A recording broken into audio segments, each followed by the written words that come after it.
Archewell, which was founded in 2020 by the Duke and Duchess of Sussex, released a statement on Tuesday citing a report from National Women's Law Centre, NWLC, which has investigated the impact the COVID pandemic has had on women and mothers. The report revealed sobering statistics stating men have returned to pre-pandemic labor force size, whereas 1.1 million fewer women are in the labor force today than in February 2020. Women have shouldered most of the new unpaid caregiving demands caused by COVID, and more than two-thirds of the net jobs lost since the pandemic began are women's jobs, the report also found. Among parents who lost or quit a job during the pandemic, only 41% of mothers have gotten a new occupation, compared to 78% of fathers. Writing on their website, Archewell said, "Last week, our friends at the National Women's Law Centre, NWLC, released a new report that provides a timely snapshot of the continuing, multifaceted impact of the COVID-19 pandemic on women and mothers."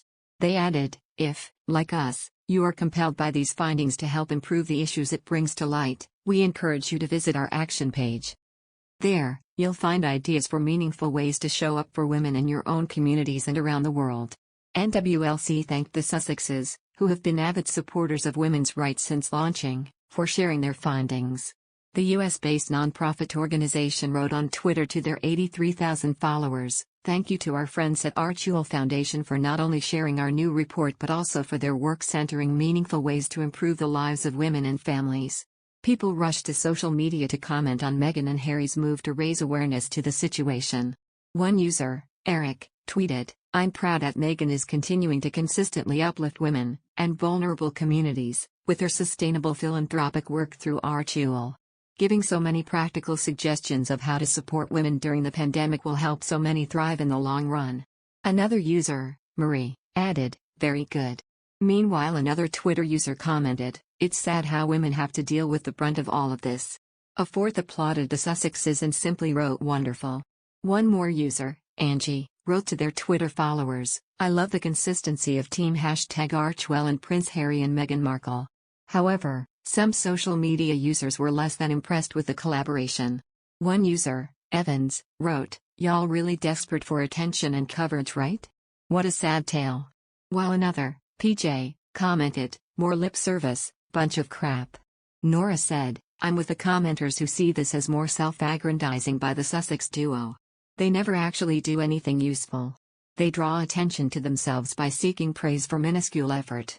One added, "Wow, the idiocy of these two never ceases to amaze. They are trying to make themselves relevant. The trouble is, the harder that they try, the more irrelevant they show themselves up to be." In March, Meghan finally announced plans for her first podcast, with a mom of two saying in a trailer, "This is how we talk about women, the words that raise our girls, and how the media reflects women back to us. But where do these stereotypes come from? And how do they keep showing up and defining our lives?"